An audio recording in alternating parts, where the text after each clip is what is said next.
بسم الله الرحمن الرحيم.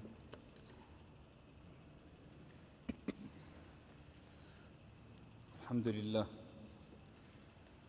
حمدا كثيرا طيبا مباركا فيه، حمد الشاكرين لنعمه المثنين له القابلين عليه، لا نحصي ثناء عليه هو كما أثنى على نفسه. والصلاة والسلام الأتمان الأكملان المتلازمان على سيد الوجود محمد،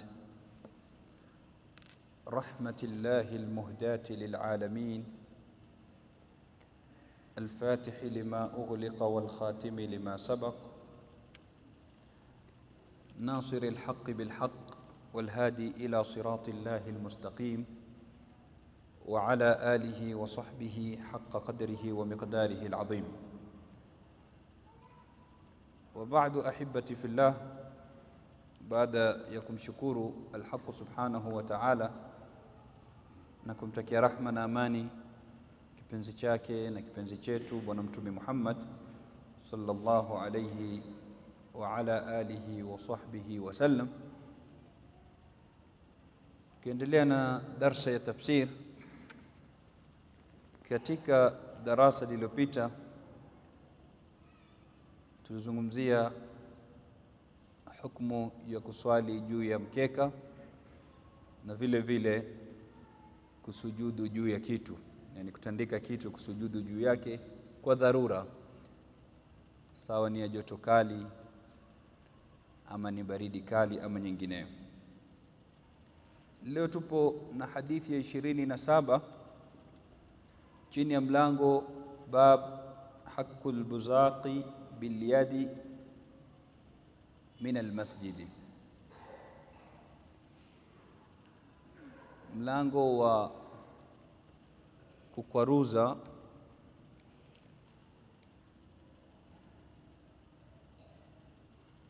makohozi kwa mkono katika msikiti. Yani unapokuwa umepata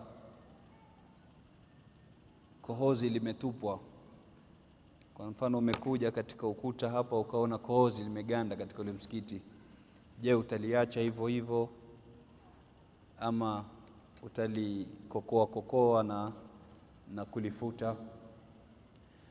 Hadithi iliyopokewa na Sayyiduna Anas radhiyallahu anhu anna an-nabiy sallallahu alayhi wasallam, huwa mtume sallallahu alayhi wasallam, raa nukhamatan, aliona makohozi.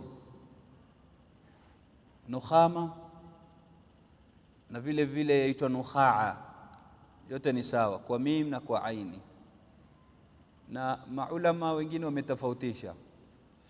Wanasema nukhama ni ile inayotoka kwenye kichwa, kwa sababu makohozi hapo sampuli mbili, kuna yale yanayotoka katika ubongo na kuna yale yanayotoka katika kifua. Kwa hivyo yale yanayotoka kwenye kichwa yanaitwa nukhama kwa mim, na yale yanayotoka katika kifua yanaitwa nukhaa kwa ain. Kwa hivyo lolote lile utakaloliona katika kohozi, sawa lililotoka kichwani ama lililotoka katika kifua, Mtume sallallahu alaihi wasallam aliona nukhama fil qibla. Fil qibla maulama watuambia, yani fi jihati alqibla, upande wa qibla, upande huku tunapoelekea kuswali, ndo aliona Mtume sallallahu alaihi wasallam kohozi. Fashaqqa alayhi au fashaqqa dhalika alayhi, akalisikilia uzito, hakupendezwa na hilo jambo.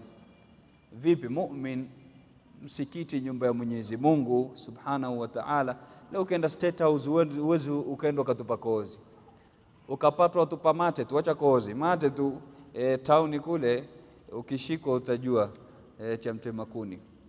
Leo wewe uende katika nyumba kiongozi, weza kusubutu kutupa kohozi?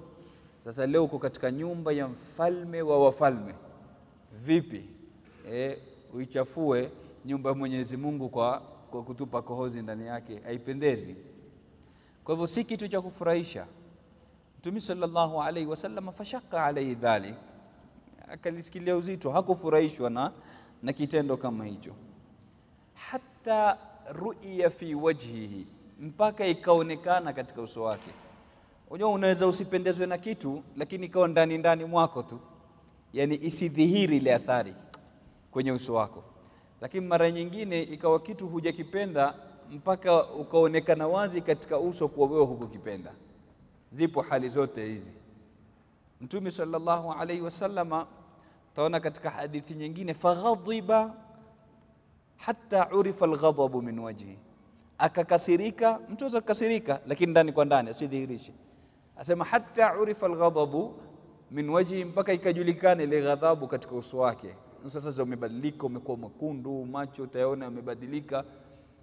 Kwa hivyo Mtume sallallahu alaihi wasallam alipoona hali kama hiyo hakufurahia, na ikafahamika, watu wakaweza kusoma. Maswahaba walikuwa wanamfuatilia sana Rasulullah sallallahu alaihi wasallam, na wanamjua mpaka katika haraka zake, mpaka kitingisha jicho washajua Mtume hali yake ni vipi ama ataka nini, namna walivyokuwa na taaluk na mafungamano na bwana Mtume Muhammad sallallahu alaihi wa ala alihi wa sahbihi wasallam. Unajua kuna mambo mengine si mpaka useme, si kila kitu mpaka utamke. Kuna mengine kwa ishara tu unaweza. Kuna watu wanaweza kukaa katika kikao usimsikie kutokwa na neno hata moja, lakini akawa amekataza mambo 50, ameamrisha mambo 100 katika kile kikao bila wewe mwenyewe kugundua. Amekaa tu, utamwona nkai, lakini kumbe kuna macho amerusha na nini, wale walioko pale wamfahamu, kila mmoja ashafanya lile linalotakikana. Kwa hivyo Rasulullah sallallahu alaihi wasallam, maswahaba wakaweza kufahamu katika sura yake kwa Rasulullah hakufurahishwa na hili jambo. Tayeb, alichokifanya ni nini? Asema faqama, Mtume sallallahu alaihi wasallam akasimama, fahakkahu biyadihi, akalifuta lile kohozi kwa kupitia mkono wake Rasulullah sallallahu alaihi wa ala alihi wa sahbihi wasallam. Na kusema mkono wake haimaanishi mubashara uligusa lile kohozi kwa mkono wako. Wengine wanaweza kuona shay mustaqdhar, hichi ni kitu cha kirihisha, vipi nitashika kwa mkono wangu? Unaweza kushika kama ni tishu, kitambara ukatumia, lakini ni mkono wako ambao kwamba ndio umetumia kunini, kufuta ama kuliondoa kohozi kama lile. Fahakahu biyadihi, kwa mkono wake Rasulullah sallallahu alaihi wasallam akalifuta. Faqal, kisha akasema, inna ahadakum, hakika mmoja wenu, idha qama fi salatihi, akisimama katika swala yake. Yani unaposimama kuswali, ama mmoja wenu anaposimama kuswali, fa innahu yunaji rabbah, basi hakika ajue kuwa yuko katika munaja na Mola wake, yani anamnongoneza Mola wake. Munaja ni maneno ya siri, yani uko katika swala ni kama wazungumza na Mola wako subhanahu wa ta'ala. Kuzungumza si mpaka uinue sauti utamke kwa maneno ya juu, pale uko katika kunongonezana na kuzungumza na nani? Na Mwenyezi Mungu subhanahu wa ta'ala. Nini maana yake? Yani uko katika hadhara ya Mwenyezi Mungu subhanahu wa ta'ala, uko mbele yake. Haipendezi kufanya kitendo kama hicho. Leo wewe umesimama unaswali, mara ushalivuta lile tu umelitupa mbele upande wa kibla, haipendezi. Uko mbele ya Mola wako subhanahu wa ta'ala. Wacha kiongozi ukasimama mbele ya mwanadamu mwenzako wa kawaida, huwezi kulifanya hilo. Utajivuta kando kwanza, uende ukalivute ulitoe. Leo uko mbele ya Mola wako, unamnaji, unamnongoneza na kuzungumza naye, kisha ufanye kitendo kama hicho. Asema Mtume sallallahu alayhi wasallama, inna ahadakum idha qama fi salatihi fa innahu yunaji rabbi, anamnaji na anazungumza na Mola wake. Ina maana katika hali kama hiyo utakikana uwe na utulivu, uwe na ikhlas, uwe na khushu'i, uwe na khudhu'i, uwe na unyenyekevu. Ujue umesimama mbele ya nani? Mbele ya Mola wako subhanahu wa ta'ala. Kwa hivyo usifanye vitendo kama hivyo ambavyo kwamba ni venye kukirihisha. Naam. Na hii ndio ilikuwa hali ya salaf. ridwanullahi alayhim ajmain, kama tunavyokumbushana daima. Anapoingia mtu katika swala anabadilika, anakuwa katika hali nyingine kabisa. Nakwambia kana kwamba malakul mauti yuko nyuma yangu atakutoa roho, chini yangu ni sirat, niko juu yake, nikiangalia kulia janna, nikiangalia kushoto nar, yani pande zote mimi nimezungukwa na mambo si ya kawaida. Utakuwa na hali gani? Lazima utakuwa na khushu'i ndani ya swala kama ile. Hivyo sema Mtume sallallahu alaihi wasallam, fa innahu yunaji rabbah, hakika anamnongoneza Mola wake. Au hii ni shak kutoka kwa rawi mpokezi wa hadithi, anasema au ama alisema Mtume sallallahu alaihi wasallam, inna rabbahu bainahu wa baina alqibla. Hakumbuki ni lipi, lakini moja katika haya mawili Mtume sallallahu alaihi wasallam aliyasema. Ima alisema aliyoko katika swala anazungumza na Mola wake, ama alisema inna rabbahu bainahu wa baina alqibla, hakika Mola wake yuko kati yake yeye na qibla. Qibla ni Kaaba, ndipo tunapoelekea sote Waislamu ulimwengu mzima. Waelekea wapi? Waelekea al-Kaaba. Mwanzo watu walikuwa wakielekea Baitul Maqdis, mpaka Mtume sallallahu alaihi wasallam alipolisikia uzito akawa natamani qibla kiwe ni al-Kaaba, mpaka ikateremka kad nara taqalluba wajhika fi as-samai falanuwalliyannaka qiblatan tardaha. Tuona namna unavyogeuza uso, kwa sababu Mtume sasa alikuwa na haya na Mola wake, ataka kumuomba lakini anamuonea haya. Kila kiinua uso hivi akiuregesha, kiinua uso, Mwenyezi Mungu Subhanahu wa Ta'ala pale pale amwambia kad nara taqalluba wajhika fi as-sama, shaona kugeuza uso wako mbinguni, falanuwalliyannaka qiblatan tardaha. Hata usiombe, sijajua wewe ombi lako na tushakutimizia, tutakuelekeza huko unapopapenda. Angalia namna gani Mtume anamdekeza, anavomdalaisha Mwenyezi Mungu, anavomdalaisha mtume wake sallallahu alaihi wasallam, mahaba ya hali ya juu. Yani alikuwa hasubiri mtume aombe, humpa moja kwa moja. Shona tofauti. Angalia mitume wengine walikuwa wakiomba ndo wapewe, lakini Mtume Muhammad haombi, apewa moja kwa moja sallallahu alaihi wasallam. Na mifano mingi katika Al-Qur'an Al-Karim. Mwangalie Sayyiduna Ibrahim alipomwambia Mwenyezi Mungu, wajnubni wa baniya an na'budu al-asnam, ya Rabbi niepushe mimi na watoto wangu kutokamana na kuabudu masanamu. Ombi sio, anamuomba Mwenyezi Mungu. Mtume amepewa moja kwa moja. Mwenyezi Mungu Subhanahu wa Ta'ala amwambia, inna ma yuridu Allahu liyudhhiba ankumur rijsa ahla albayti wa yutahhirakum tathira. Amempa moja kwa moja. Mwenyezi Mungu ataka kuondosha uchafu nyinyi, kizazi cha nani? Mtume sallallahu alaihi wasallam, na kuwatahirisha. Angalia Sayyiduna Musa alayhi salam anamuomba Mwenyezi Mungu Subhanahu wa Ta'ala, amwambia Rabbi shrah li sadri, ya Rabbi nikunjulie kifua changu. Anaomba. Mtume sallallahu alayhi wasallam anapewa moja kwa moja, alam nashrah laka sadrak, hatukukunjua kifua chako? Moja kwa moja bila kuomba. Huko anasema wa yassir li amri, Sayyiduna Musa amwambia ya Rabbi nifanyie wepesi mambo yangu. Mtume anapewa moja kwa moja, wa nuyassiruka lil yusra. Zote hizi ni aya katika Qur'ani, tunakufanyia wepesi kwa lile lilokuwa lepesi. Amwambia wahlul uqdatan min lisani. Sayyidina Musa alikuwa na uzito katika ulimi wake, amwambia niondolee huu uzito ulioko katika ulimi wangu, yafqahu qawli, wapate kufahamu maneno yangu. Anaomba sio? Sayyidina Rasulullah sallallahu alaihi wasallam anaambiwa na Mwenyezi Mungu, inma yassarnahu bilisanik, sisi tumeifanya nyepesi ya Qur'ani kwa ulimi wako. Apewa moja kwa moja bila kuomba Rasulullah sallallahu alaihi wa ala alihi wa sahbihi wasallam. Hiyo yote inaonyesha namna gani alikuwa na daraja kwa Mola wake Subhanahu wa Ta'ala, na namna gani alikipendwa na Mola wake Subhanahu wa Ta'ala. Ndipo pale ikifika daraja Sayyidatuna Aisha ummul mu'minin radhiyallahu anha alikuwa akimwambia Mtume sallallahu alaihi wasallam, ma ara rabbaka illa yusari'u fi hawak, mimi simuoni Mola wako isipokuwa anafanya haraka katika kukutimizia yale unayoyapenda. Hata hujalitamka tayari yashakupa kile unachokipenda wewe. Moyo wako kishaelekea tu, Mwenyezi Mungu anakutimizia. Ma ara rabbaka illa yusari'u fi hawak. Kwa hivyo alipokuwa anageuza uso wake, Mwenyezi Mungu Subhanahu wa Ta'ala akamwelekeza. Sasa atuambia Mtume sallallahu alaihi wasallam, inna rabbahu bainahu wa baina alqibla, yule anayeswali atakikana ajue kuwa Mola wake subhanahu wa ta'ala yuko kati yake na kibla, yuko kati yake na kibla, yani yuko mbele yako. Tuko pamoja? Haipendezi sasa wewe utoe kohozi alafu ulitupe upande wa mbele na ndio upande alipo Mola wako subhanahu wa ta'ala, itakuwa haipendezi.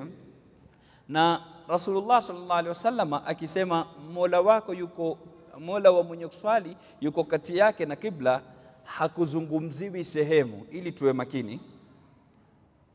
Hakuzungumziwi sehemu, yani haimaanishi mimi nikisimama hapa kuswali Mwenyezi Mungu yuko hapa Fatanyayo kwa sababu ndo kati yangu na kibla, ama yuko sehemu yoyote hapa katikati yangu mimi na Kaaba.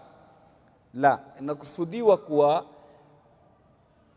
kufuatilia kwake Mola subhanahu wa ta'ala, mulahadha wake ni kwa yuko mbele yako, yuiangalia ile swala yako, yani namna ya kufuatilia ile swala, elimu yake iko pale kufuatilia, sio dhati yake Mwenyezi Mungu subhanahu wa ta'ala.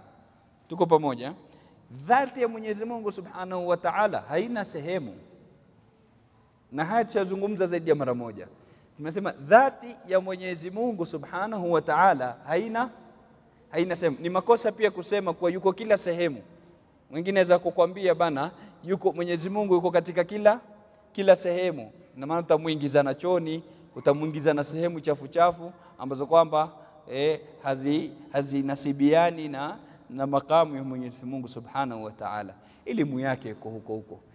Kwa hivyo akisema kuwa Mwenyezi Mungu subhanahu wa ta'ala akituambia katika Al-Qur'an Al-Karim kuwa yupo katika kila sehemu, haimaanishi kuwa ni dhati yake.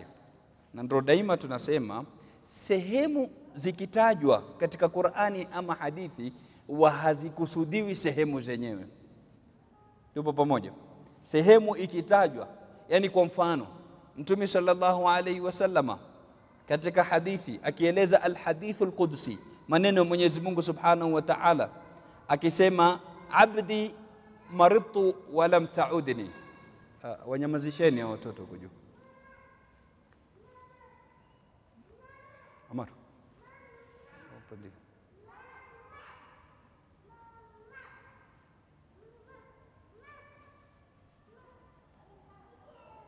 Mtume sallallahu alaihi wasallam akimnukuu Mola wake subhanahu wa ta'ala al-hadithul qudsi akisema, abdi, Mwenyezi Mungu anazungumza, abdi mja wangu, maridtu, mimi nimekuwa mgonjwa, wala mtaudini, wala hukuja kunitembelea. Sasa Mwenyezi Mungu huwa mgonjwa? Hawezi kuwa mgonjwa. Anakuwa mgonjwa vipi? Anaendeleza hadithi kubainisha, anasema maridhu abdi fulan wala mtaudhu, mja wangu fulani alikuwa mgonjwa lakini hukuenda kumtembelea. Awama alimta annaka law udtahu lawajadtani inda, kwani hukujua kuwa wewe lau ungemtembelea ungenipata kwake? Lau ungetoka ukaenda ukamtembelea yule mgonjwa ungenipata kwake. Sasa swali ni kuwa Mwenyezi Mungu yuko kwa mgonjwa? Na maana tukimtaka tuende wapi? Kenyatta ama Mbagathi? Sasa ni sehemu imetajwa kwa mgonjwa, lakini haimaanishi kuwa dhati ya Mwenyezi Mungu iko kwa mgonjwa. Ni rahma yake iko kwa mgonjwa, shona inaya yake iko kwa mgonjwa. Kwengine kukitajwa, kwa mfano Mtume sallallahu alaihi wasallam atuambia, aqrabu ma yakunu al-abdu ila rabbih wa huwa sajid, mja huwa karibu na Mola wake anapokuwa katika sijda. Wataka kuwa karibu na Mola, uwe wapi? Katika sijda. Sasa maswali yanakuja hapo, yuko wapi? Yuko kwa mgonjwa ama yuko katika sijda? Tuko pamoja? Haya, ukitoka katika safari, dua tulofundishwa na Mtume sallallahu alaihi wasallam, Allahumma anta sahibu fi safar, ya Rabbi wewe ndo rafiki katika safari. Yani Mwenyezi Mungu kwa safarini na yule mwenye kusafiri. Sasa yuko wapi? Yuko safarini ama yuko hapa kwa mwenye kusujudu ama yuko kule kwa mgonjwa?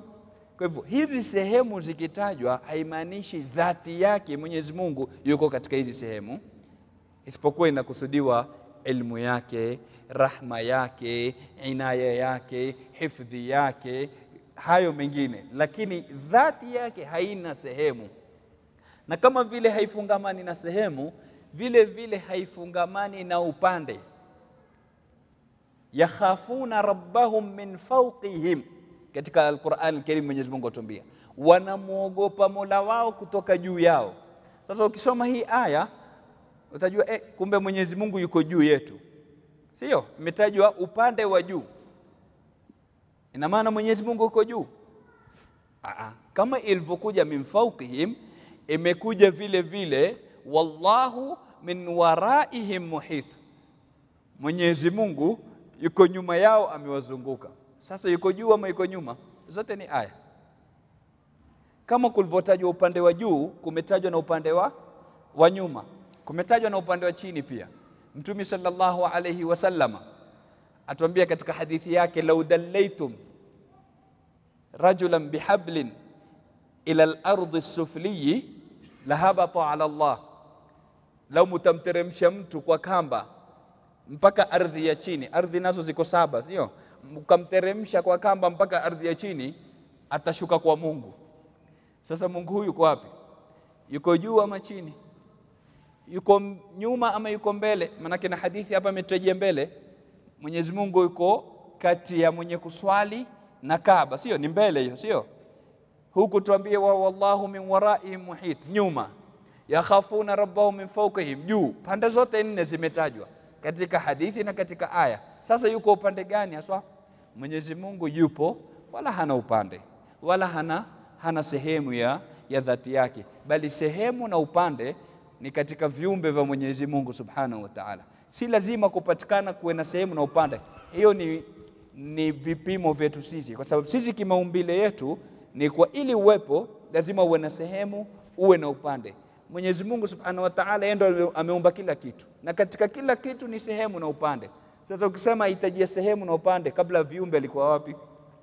Kwa hivyo Mtume sallallahu alaihi wasallam akisema inna rabbahu bainahu wa bainal qibla, hakika Mola wake yuko kati yake na kibla, maana yake ni kwa nini?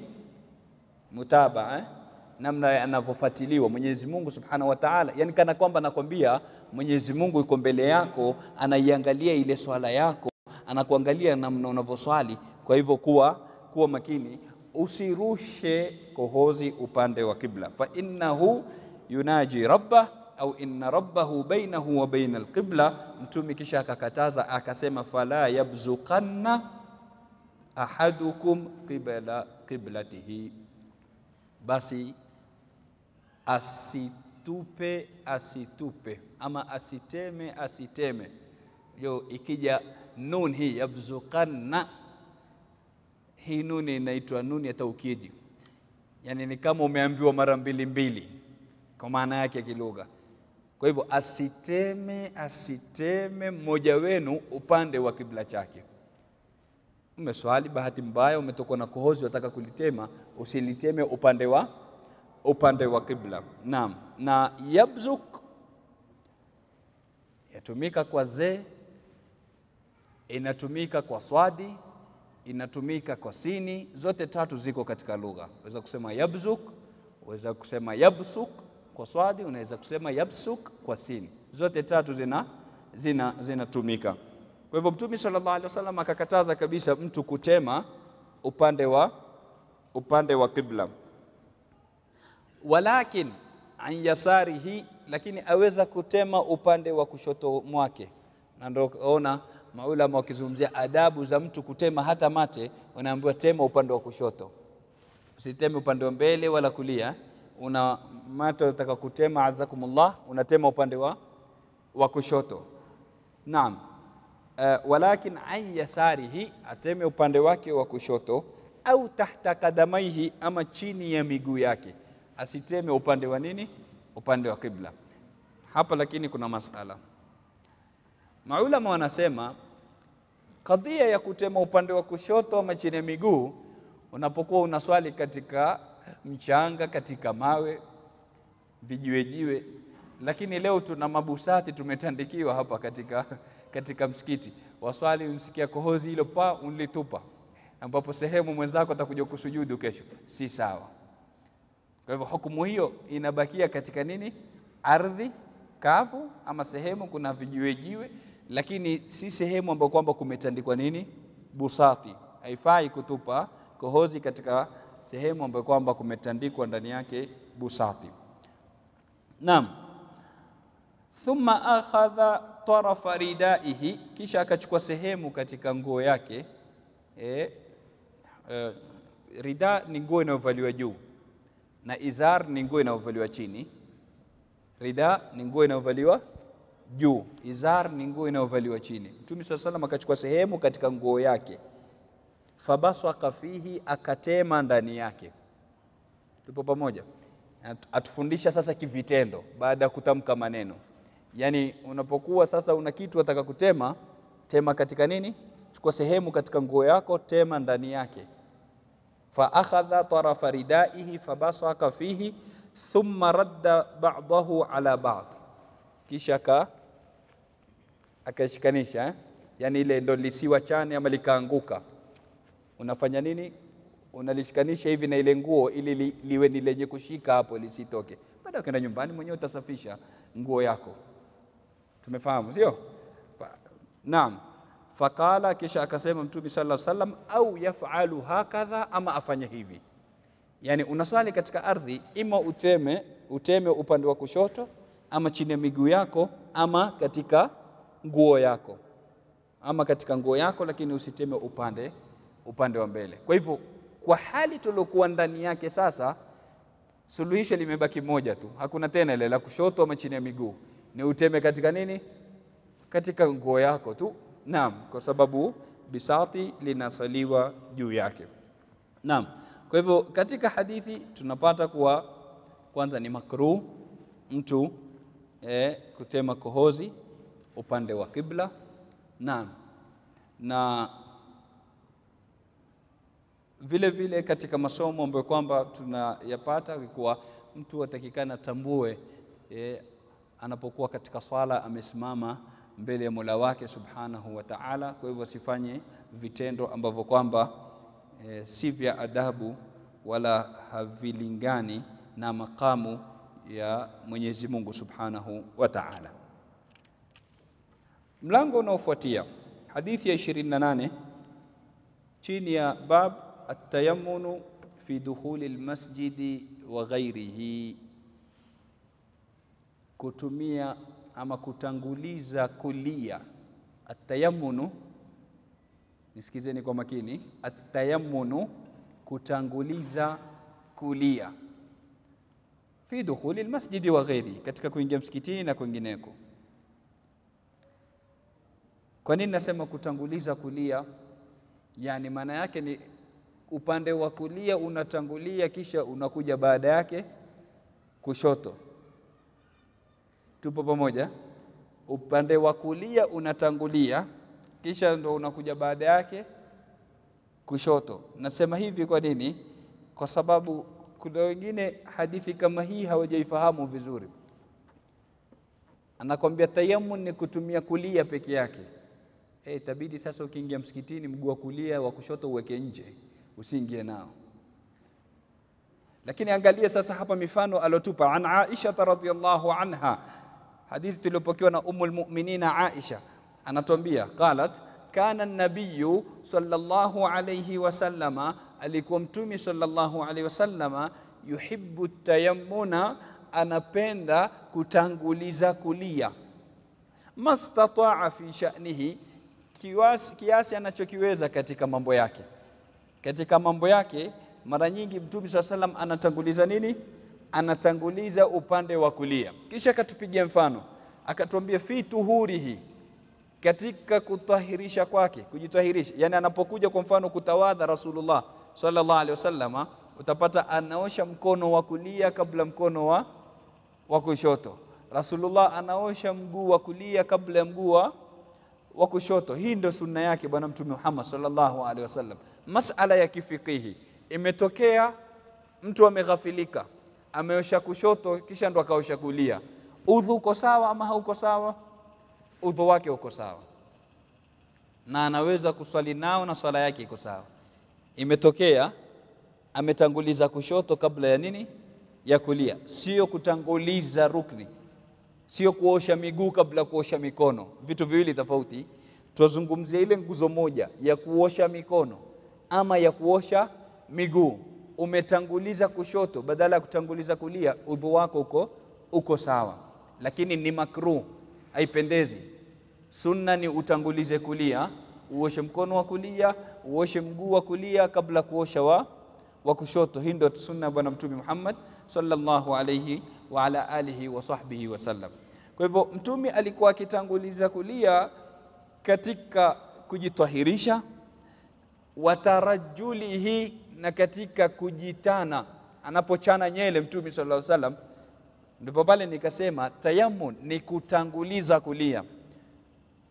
Lakini ukisema tayammun ni upande wa kulia, ina maana Mtume alikuwa hachani upande wa kushoto.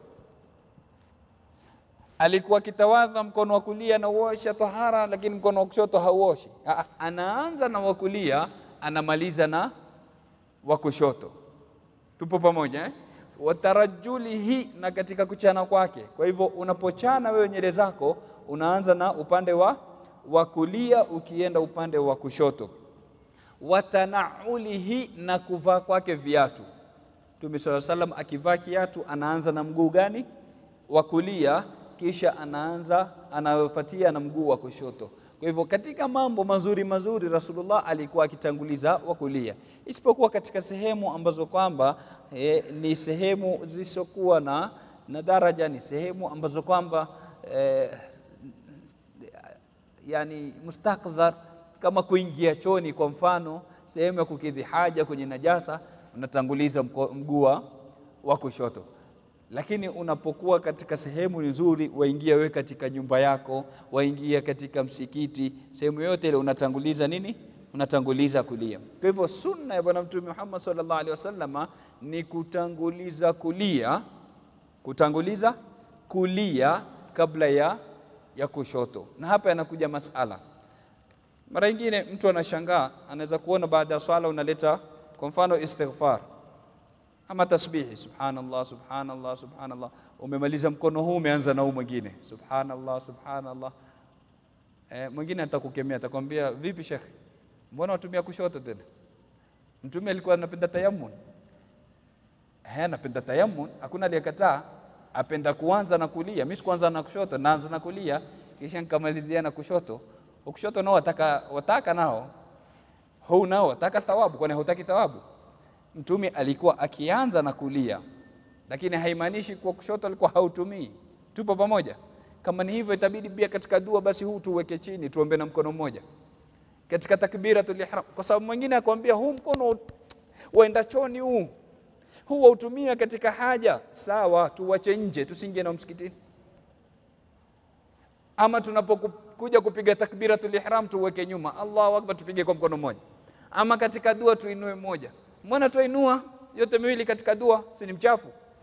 Mbona katika takbiratul ihram tuinua yote miwili? Kwa hivyo Rasulullah alikuwa akipenda kuanza kwa mkono wa kulia, lakini haimaanishi kwa mkono wa kushoto hautumii. Tupo pamoja eh? Kwa hivyo unaweza kuanza na mkono wa kulia ukamaliza kushoto, lakini sunna uanze na mkono wa kulia. Kwa hivyo Rasulullah alikuwa akipenda tayammun katika mambo yake mingi. Naam. Hadithi ya 29, Mtume sallallahu alaihi wasallama chini ya mlango ameita as-salah idha qadima min safar, sala mtu akirudi kutoka katika safari. Hadithi asema al-Bukhari qala Ka'b ibn Malik. Ka'b ibn Malik ni katika masahaba wa Mtume sallallahu alaihi wasallam, na ni katika wale athalatha alladhina khulifu, walotajwa katika al-Quran al-Karim. Ka'b ibn Malik anasema kana an-nabiy sallallahu alaihi wasallam, alikuwa Mtume sallallahu alaihi wasallam idha qadima min safarin, akija kutoka katika safari, bada bil masjidi, huanza msikitini. Anaporudi kutoka katika safari, kwanza huanza wapi? Msikitini. Fasalla fihi, akaswali ndani yake. Hii ndio sunna yake Rasulullah sallallahu alaihi wasallam. Ameenda safari, akirudi kwanza huanza wapi? Msikitini. Tujiulize na sisi tukienda safari tukirudi tuingia wapi? Kentucky kwanza, sio? Watuanza wapi tuwajua wenyewe. Kwa hivyo Rasulullah sallallahu alaihi wasallam alikuwa akienda safari akirudi. Kwa nini msikitini? Maulama wametaja sababu nyingi. Naam. Sababu ya kwanza ni kuonesha haqqullahi muqaddam. Kwa haki ya Mwenyezi Mungu Subhanahu wa Ta'ala ndio yenye kutangulizwa. Utaikana daima utanguliza haki ya Mwenyezi Mungu Subhanahu wa Ta'ala. Kwa hivyo unaporudi kabla kukimbilia kwanza ahli zako, watoto, mke nyumbani, kwanza wapi? Msikitini. Naam, utangulize haki ya Mwenyezi Mungu Subhanahu wa Ta'ala. Njoo uswali raka 2, umshukuru Mwenyezi Mungu kwa amekuregesha salama kwenu, umefika hukupatwa na lolote la udhia njiani. Kwanza wapi? Msikitini. Uje uswali raka 2. Wengine wakasema ni kuifanyia kazi ile aya Mwenyezi Mungu Subhanahu wa Ta'ala, wa anna ila rabbikal muntaha. Natuambia Mwenyezi Mungu Subhanahu wa Ta'ala mwisho ni kwa Mola wako Subhanahu wa Ta'ala. Nenda utakavyoenda, lakini mwisho wapi?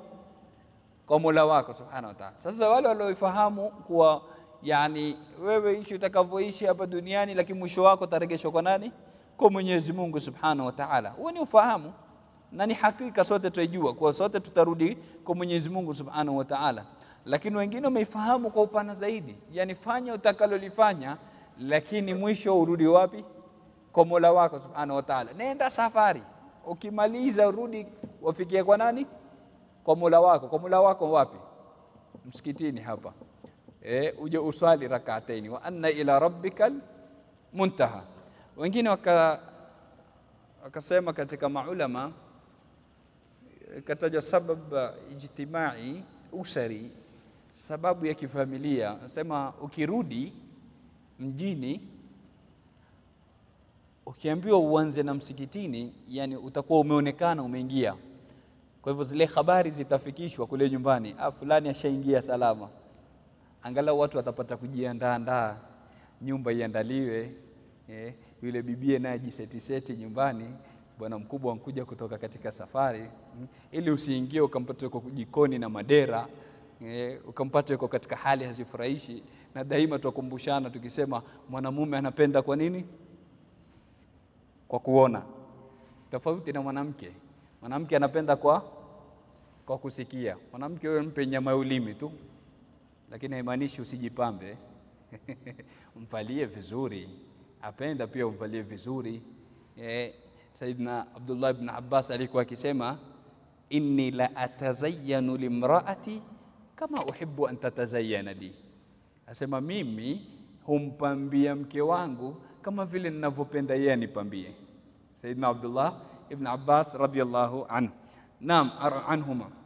Asema inni la atazayyanu limraati kama uhibbu an tatazayyana li. Kwa hivyo mpambie pia yeye, haimaanishi usimpambie, lakini cha zaidi usiende ukamvalia mazuri, lakini katika mazungumzo ukawa ni hash, ama ukawa pengine imma husemi kabisa, kwa sababu kuna wengine kama waliotoa zipu, akikaa mbele ya mke wake hajui kutamka neno hata moja, ama akisema ndo avuruge kabisa. Mara nyingine afadhali ukae kimya, akianza kuzungumza ndo huvuruga kabisa. Kama yule mmoja kisa chake tumewahi kukitoa, mke wake anampikia jikoni, mara ameungua kidole, amechomeka. Anakuja kwa mume wake, anamwambia mume wangu, nilikuwa nakupikia moto ukanichoma. Mume anamwambia, na bado moto wa dunia kuna moto wa jahannam ukusubiri. Angalia maneno, bora ungekaa kimya shekhi. Amwambia wa dunia kuna moto wa jahannam huko kusubiri. Sasa mara nyingine afadhali ukae kimya kama huna maneno mazuri. Naam. Kwa hivyo mwanamume tumesema anapenda kwa kuona, na hii ndio ikawa ni sunna mtu ujulishe kabla kurudi. Yani hata kama hukuweza kupitia msikitini kwanza ukaonekana habari zikafika kule, wajulishe watu wa nyumbani. Hii ni sunna, wapate habari kabla wewe kufika. Kwa mfano, mimi naja kesho, mimi leo wakati fulani nitarudi, ili upate kuandaliwa. Ukifika nyumba nzuri safi, imefukizwa maudi, ushaandaliwa chakula kizuri, ye mwenyewe ashajiandaa na namna hiyo. Kwa hivyo Mtume sallallahu alaihi wasallam alikuwa akirudi kwanza akipita wapi? Akipita msikitini kuswali. Katika sababu tumesema maulama wametaja ni kuwa kwa sababu habari zitafika nyumbani, watu wapate kujiandaa wao na vile vile kuandaa chakula. Naam, kwa hivyo kana nabiyu sallallahu alayhi wa ala alihi wa sahbihi wasallam, alikuwa Mtume sallallahu alayhi wasallam idha qadima min safarin badaa bil masjidi fasalla, akija kutoka katika safari huanza msikitini kwanza kisha akaswali. Naam, masala muhimu ndugu zangu, tunapozungumzia haya hatutoleani visa tukayawacha hapa hapa. Tunapozungumzia hizi akhlaki za Bwana Mtume na sunan zake, maana yake nini? Tuende tukazifanyie kazi katika maisha yetu. Yani usisome tu hapo ukatoka leo Mtume alikuwa akirudi akianza msikitini, ukayawacha hapa hapa. Wewe kesho umepata safari, ukirudi unkwenda kwingine kwanza, umpita ofisini kwanza. Kuna watu kutoka airport mpaka ofisini kwanza. Ngoja niangalie bana kama cheki ziko tayari zishakuja, kama makaratasi yashasainiwa na nini. Kwanza kabla ya kukimbilia riziki, mkumbuke Ar-Razzaq anayekuletea ile riziki. Kwa hivyo unaposikia sifat kama hizi na sunan kama hizi na akhlaq kama hizi Bwana Mtume Muhammad sallallahu alayhi wasallama, na adat kama hizi za bwana mkubwa kama huyu, na wewe uzifanyie kazi. Ndio maulama wakisema adatu sadati sadatul adati, ada za mabwana ndio bwana wa ada. Yani mabwana wakiwa wana ada wamezishikilia zile ada, ndio huwa ni bwana wa ada zingine. Sasa fakaifa biadati sayyidi sadat, vipi ada zikiwa ni za bwana wa mabwana ambaye kwamba ni Rasulullah sallallahu alayhi wa ala alihi wa sahbihi wasallam. Sisi mara nyingi tunapuuza. Mtu akisikia sunna akwambia sunna hii nini maana yake? Yani sunna yani si lazima. Si ndio tunavyochukulia mara nyingi sunna. Sasa ile tahawun na sunna imetufikishia paka tumekuwa na tahawun na wajib. Unajua ukipuuza sunna mwisho utapuuza na lile la wajibu. Lakini unapolitilia mkazo la sunna, lile la wajibu utalitilia mkazo zaidi. Ndivyo pamoja. Ile sunna imewekwa ili ifanywe, sio iwachwe. Sisi ni kama ni kinyume. Hii sunna yani maana yake usifanye, iache. Sunna imewekwa ili ifanywe, na as-salafu salih ridwanullahi alayhim ajma'in walikuwa wakifuatilia sunna na wakizifanya sunna kwa sababu ni sunna. Anaifanya mtu mnaifanya hii ni sunna kwa sababu gani? Kwa sababu ni sunna, sio kwa sababu ni wajibu. Kwa sababu ni sunna ya Bwana Mtume Muhammad sallallahu alaihi wasallam. Nataka kupanda daraja kwa Mola wake subhanahu wa ta'ala, wa mazala abdi yatakarrabu ilayya bin nawafil hatta uhibba. Daraja hutopandishwa kwa faradhi, Sheikh. Wataka kuwa wali wa Mwenyezi Mungu, wataka ufikishwe daraja za juu, si kwa kupitia faradhi, kwa kupitia ya ziada haya ya sunna haya.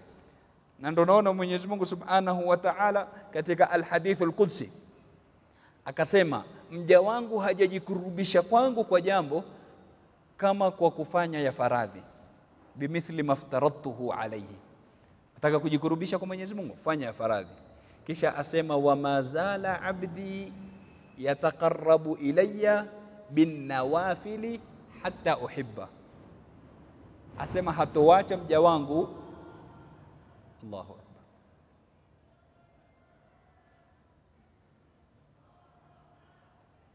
wama zala abdi yataqarrabu ilayya bin nawafil hatta uhibba, hatoacha mja wangu kujikurubisha kwangu kwa mambo ya sunna mpaka nitampenda. Kwa hivyo wataka mahaba ya Mwenyezi Mungu, kwa nini? Kwa haya ya ziada ya sunna yanayozidi faradhi. Fa idha ahbabtuhu, nikimpenda, kuntu sam'ahu alladhi yasma'u bihi, mpaka mwisho wa nini? Mpaka mwisho wa alhadith alqudsi.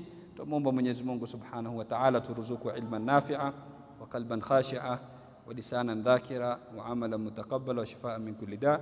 Inshallah katika darasa yetu itakayofuatia tazungumzia hadithi ya 30 chini ya mlango alhathu fil masjidi. Wa sallallahu wa sallama ala sayyidina Muhammadin wa ala alihi wa sahbihi wa sallam, walhamdulillahi rabbil alamin.